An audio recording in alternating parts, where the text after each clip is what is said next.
さあ、お待たせしました。最高速の話です。僕の夢の中で見た情報だと、V ストローム250の最高速は、マサチャンネルを助けると思ってチャンネル登録をふっと置いたところにふっと置く一番いいとこ、一番座りのねいいところ出ました。ケツの座りの悪いと書いて迷わずかかといくね。出ました。もう迷う中じゃないはずさ。さあ、非力な小さいおじさんがどこまで倒せるか。シュイン。あやっ。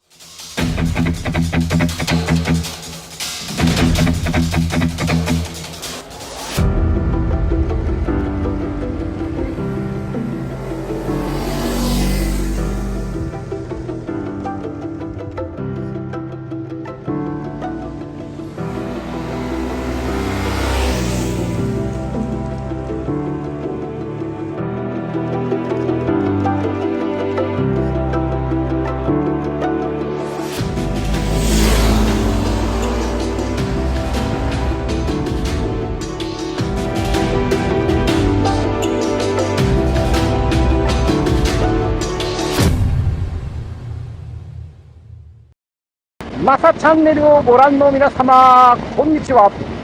マサチャンネルのマサです。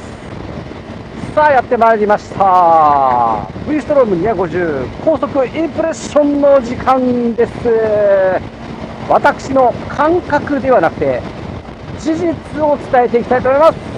まず6速ですね。6速で各スピードの回転数をお知らせしましょう。これはね、非常に重要な情報となりますので、まず6速80キロ、6000回転、はい、90キロ、90キロは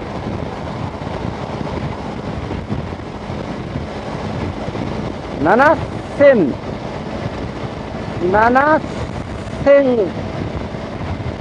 7000かな、7000でお願いします。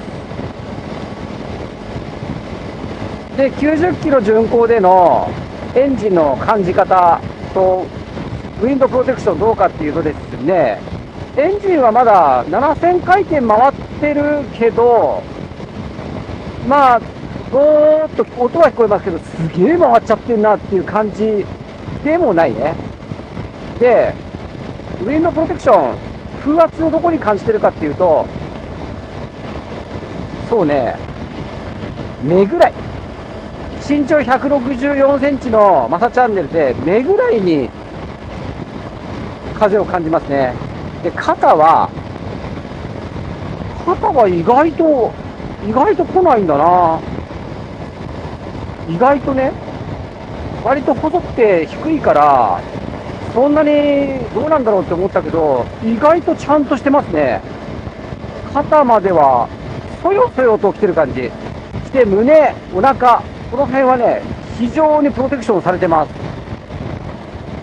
でね、足はね、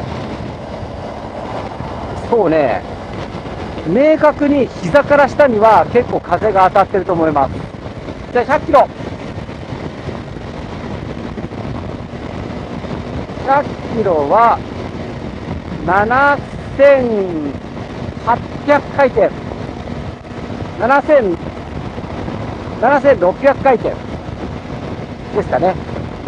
7600でお願いします。でね、ここになるとエンジンがね、ちょっとこう回ってるぞっていう感じの音ですね。聞こえるかな。でもね、基本的には音は静かなので、基本的には音は静かです。ただエンジンがかなり高鳴って回っているぞという感じはしますね。さすがに1万500回転からレッドゾーンのバイクで7600回転、8000回転近く回ってるから、だいぶ回ってるぞっていう感じはします。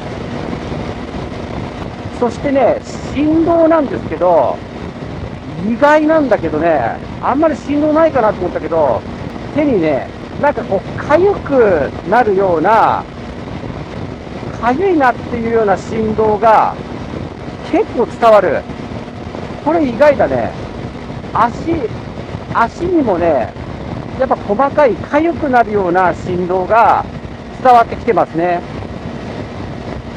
意外となんかちょっと痺れた感じになりやすい振動ですね、これ。意外だな、こんな振動が来ると思わなかった。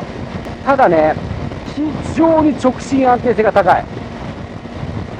さっきから横をね、ちょっと車抜けたりとか、トラック行ったりとかしてるけど、横風の影響も非常に受けづらいですね。で、100キロで自分の声もちゃんと聞こえるので、やっぱりエンジンが静かだったり、それからウィンドプロテクションが高かったりとかっていうことは確実に絶対あります。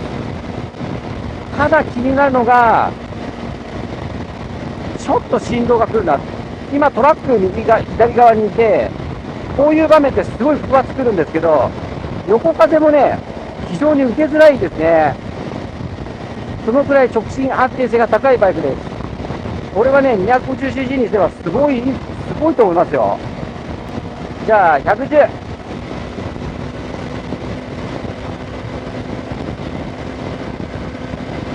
110はね、8500回転。回ってるね。回ってるよ、なかなか。レッドゾーンが1万500って考えたら、もう 80% ぐらい回ってるってことじゃないですか。8500回転。で、明確にエンジンの高鳴りの音が聞こえるし、それからね、振動がかなり感じますね。なので、感覚的にはめっちゃ頑張ってるっていう感じ。ただ、車体、それから直進安定性が素晴らしいので、そんなに不安感はないから。で、このスピード領域でどこに風が当たってるかっていうと、やっぱり目ぐらいから当たり始めますね。で、本格的にはおでこから当たります。結構強い風圧を感じます、おでこには。肩は、肩は意外とね、そよそよって感じなんだよね。もちろんボディとか、この辺は本当に無風。膝から下にはね、明確に風がかなり当たりますね。じゃあ120。120はエンジン回転数が9500。9200、500、9500にしてもらっていいですか。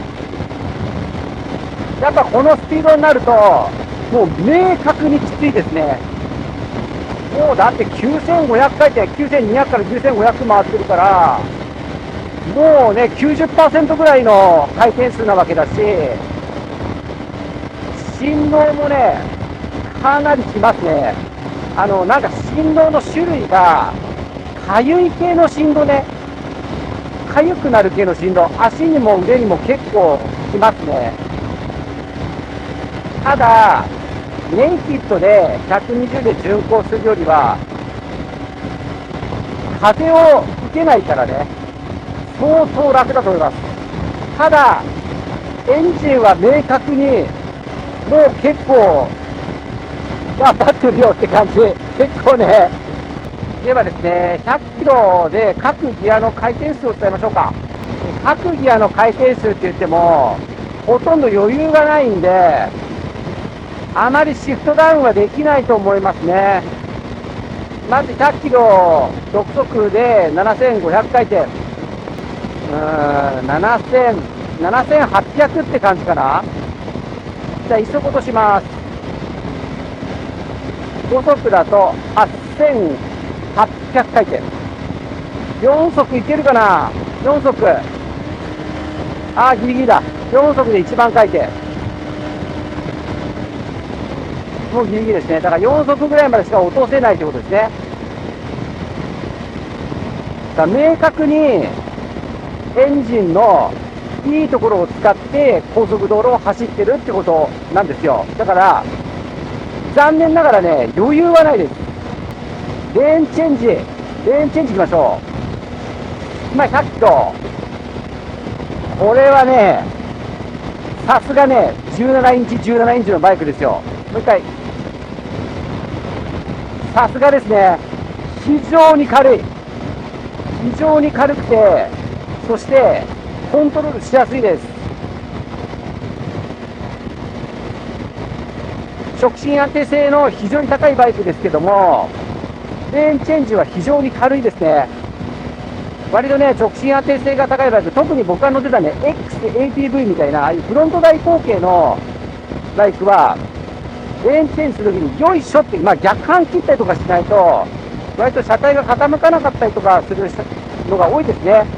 ただ、この V スト250に関しては、17インチ、17インチっていう特性もあり、非常にレーンチェンジが楽です。かつ、直進安定性が非常に高いバイクですね。これね、みんな気になってると思うんですけども、80キロぐらいから加速してみましょう。で、まずは、6速のまま行ってみます。これで80キロです。せーの。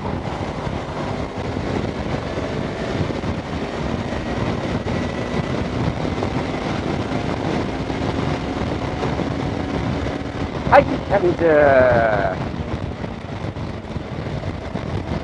まあ、分かったと思いますけど、明確に遅いです。俺はもうしょうがないよ。250のね、2気筒バイク、しかも国車とかに使われているようなスポーツエンジンではないですから、これはね、明確に遅いです。でそれを補うために、ギア比が非常にローギア度になってるってことなんですよ。もう一回言ってみますね。今80キロです。せーの、ドン。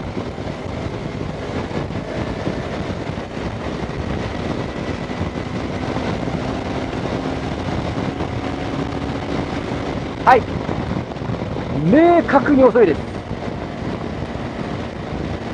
だから、ちょっとこう追い抜きたいなっていう時には、やっぱシフトダウンしたいですよね。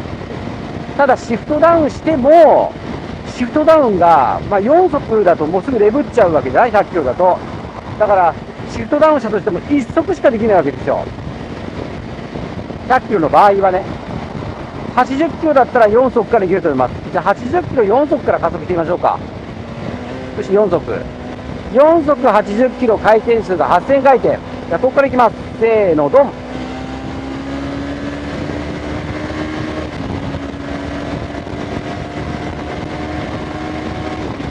はい。ちなみに、120キロでは5速でも結構危ないかな。どうだろう。ちょっとやってみましょうか。これね、重要な情報なんでね、ちょっとやりますよ。5速で120キロともうレブ手前だと思うんだよね。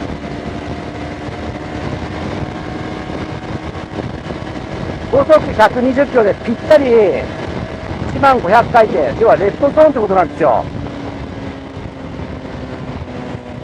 だから、まあ、再三言ってますけども、余裕はないです。エンジンの余裕はない。ただ、車体が、もういかにもアドベンチャー、直進安定性が高くて、ウィンドプロテクション高くて、素晴らしくできてるんで、いけますけど、エンジンは残念ながら余裕はほとんどない。で、振動も結構あるというのだけ頭に置いといていただければいいかなと思いますね。なんじゃこりゃ、かっけえな、これなんじゃこりゃ。それでね、最後に、この V スト250を乗っていて、どのくらいのスピード領域だったら、まあ、心地いいかな、疲れないかなっていうのをお伝えして終わりにしたいと思うんですけれど、実際ね、この感覚っていうのは人それぞれなんですよ。エンジンぶち回ってても全然へでもない、全然疲れないっていう人もいますし、グラグラしてても全然へっていう人もいます。なので、あくまでも、まあ、大型アドベンチャーです。僕は、VFR800X っていうのを所有しております。その余裕があるクルージングと比較して、このくらいだったら余裕があるなっていうスピード領域どのくらいかなっていうことを V ストでやってみるとですね、これはね、スピードメーターを見ない。ススピードメーターを見ないで、このくらいで走ってたら、全然エンジンもぶちまってる感じがしないし、疲れませんよっていうスピードなんですけれども、ちょっと一番左車線に行ってますね。なんとなく、ウィンドプロテクションでは風もすごく穏やかだし、エンジンも全然うなってないし、振動も全然感じないし、多少は感じるけど、このくらいで走ってたらいいだろうなっていうスピード領域は、このくらいです。90キロ、92、3キロぐらい。100キロぐらいになると、多少エンジン頑張ってるぞっていう感じがするんですよ。ですので、やっぱり100キロでバーって走ってて、心地いいところかなって思って少しスピード緩めてくると、そうね、このくらいになるのよね。90、92、3キロぐらいになりますかね、やっぱね。本当に長い距離。例えば、高速で淡々と500キロ行くとか、いうような感じで使うのであれば、やっぱり90キロから100キロぐらいの巡航になるかなと思います。で、100、120ぐらいの巡航。このスピード領域だと結局一番左車線を走ることになるわけじゃないですか。で、100、110、120ぐらい。高速の、今ね、流れに乗るって言ったら100、110とかでしょ。そのくらいで走れますかと言ったら、今このくらいのスピードなんですよね、前の車についてきて。走れます。全然問題なく走れますが、エンジンはうなってるなっていう感じ、それから振動が結構来るなっていう感じは、これはします。じゃあ、東名とかの、新東名とかの120キロどうですかと。このくらいね。で、ここから、さらにプラス10キロとかで流れてるわけですよ。120キロ区間っていうのは。どうかなっていうと、今前の車にね、ついていくとそのくらい。頑張ってんぞ俺はっていう感じです。ただ、社会的には全く問題ないと思います。フレームとか、そういったところ、ウィンドプロテクション、振動とエンジンがうなってるっていうだけですね。やっぱりこのくらいになるよ。95、93、4、5、6ぐらい。そのくらいで走ってるのが一番気持ちいい領域かなと思いますね。言い忘れたんですけど、ギャップを超えた時のショックとかね、路面追従性とかはね、どうかっていうと、これはね、ほんと素晴らしい、柔らかいね、素晴らしいサスペンションです。これ、鈴木さんよく作ってるねと思いますね。なので、乗り心地、それからシートもちょっと細めではありますけど、柔らかくて、すごく座り心地のいいシートです。っていうところも含めて、やっぱりこの子はね、ロングツアラーだなという感じはしますね。オンロードに振ったアドベンチャー。素晴らしくね、長距離行けるバイクじゃないかなとは思います。これね、ちょっと有名な方ですけどね、香取さんっていうね、結構70代真ん中ぐらいの方なんですけど、すげえ距離行く冒険家の方ですね。いろんな国走ったりとかしてる方なんですけど、ツーリングマップルっていうね、YouTube チャンネルとかでね、出てくる方なんですけどね、その方が V ストローム20万キロ乗ってるんですけど、やっぱり大絶賛してるんですね。本当にわかります。で、皆さん気になってると思いますけども、V ストローム250、SX とどっちがええんだいっていうね、どっちなんだいっていうところ、これもね、別動画で撮ってます。実は1週間前に乗ってるんですよ、SX に。で、こういうロードならこっちがいいよっていうのを僕もはっきり分かったんで、なので別動画で撮っております。なのでそれも見ていただいて、V ストローム250なのか、V ストローム250、SX なのかっていうのをね、判断してもらうとよろしいかなというふうに思います。そしてですね、V ストローム250に関しての動画は、足つき取り回しチェック、ワインディング道路、それからこのですね、高速道路、それからファーストタッチ、総評、燃費報告という4つの動画となっております。概要欄にリンクしてございますので、それを全部見ていただきますと、V ストローム650じゃないやV ストローム250に関してはほぼほぼわかるんではないかなと思います。そしてここが大事なんだ。マサチャンネルはこの動画だけではございません。たくさん皆様のためになる動画アップしておりますので、この後流れるチャンネル障害動画をご覧になられて、よろしければチャンネル登録を、よろしければというか、マサチャンネルを助けると思ってチャンネル登録をよろしくお願いします。わずかな広告収入がレンタルバイク等の資金になっており、非常に助かっております。なので、もっともっと増えるともっともっとレンタルできます。儲けようとは思っておりません。もっともっとレンタルして皆様に本当の情報をお伝えしたい、そう思っておりますので、よろしくお願いします。前方は春名山となっております。こっちが赤城山ね。さようなり。さあ、お待たせしました。追加情報のコーナーでございます。これね、めっちゃ大事よ。めっちゃ大事なんで、動画の一番最後に突っ込みますからね。最後まで見ていかないと、この情報は出てきませんよ。ですね、これはですね、最高速の話です。ここから僕がお伝えすることはですね、僕の夢の中で見た情報だと思ってください。僕の夢の中で見た情報だと、V ストローム250の最高速は135ぐらいですね。夢の中ですよ。で、これ何が言いたいかっていうと、135でですね、エンジン回転数がレッドゾーンなんですよ。ぴったり。この1万500回転っていう回転数、そこからレッドゾーンになるんですけど、その1万500回転で135キロです、6速。で、もうちょっと回るとレブっちゃうと思います。それでなんだ。これね、フロントスプロケットを15丁にするっていうカスタムが結構多くないですか？やっぱこんだけ100キロでエンジンが回ってると、そういうカスタムも視野に入れた方がいいかなっていうふうに僕も思います。ただ、ここで皆様に勘違いしてほしくないのは、回転数が下がった。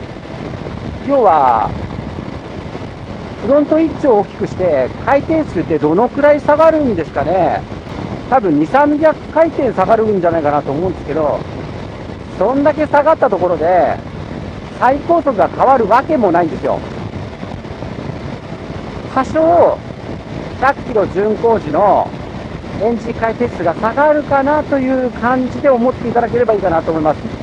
要するに100キロ回転数が6速でね、大体こう見て分かると思うんですけど、7800、7500、800ぐらい回ってるんですよ。これが7000回転、7200回転ぐらいになるっていうだけです。で、加速とかがめちゃめちゃ遅くなるわけじゃないですか。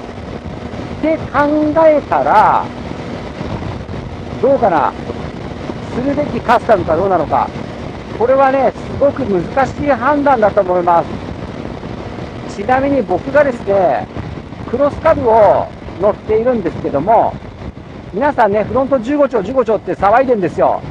騒いでねえか。フロント15丁なんか絶対やめた方がいいです。何のメリットもないですよ。だって、フロント15丁にしたとこだって、最高速が伸びるわけじゃないし、加速が悪くなるだけじゃないですか。ただ一つ、エンジン回転が下がって回転姿勢が上がるっていうだけなんですね。なので、V ストローム250も全く同じです。最高速は変わらない、むしろ遅くなる、エンジン回転数が低くなるっていう快適性だけです。加速も遅くなりますしね。なので、これだけパワーがなくても、非常にこうメーカーセッティングで、100キロ巡航120キロぐらいまでいけるよっていうセッティングがされてるバイクじゃないですか。わざわざ15丁にして、エンジン回転数下げて、メーカーが意図しているところと違うところに行くのはどうかなという感じはしなくもないですが、長距離ツーリング、特に高速を使った長距離ツーリングを中心に考えていて、主に90キロから100キロぐらいの巡航、まあね、それから高速で追い越しとかして110ぐらいまでですよって、こう新東名の120行っても、一番左側120も出さないと走ってますよっていう方に関しては、すごくいいカスタムじゃないかなと。だったら、もしあるんだったら、16丁とかに2丁ぐらい、ね、フロントを大きくすると、もっと効果いいんじゃないかなって思ったりとかもしますが、これはね、個人の判断によるところかなと思います。私がもし V ストローム250を買ったとしても、多分15丁のカスタムにはしないかなと思いますね。やっぱりもう加速が明確に遅くなるし、このバイクで110、120キロでずっと巡航するってことは多分僕の中ではないですね。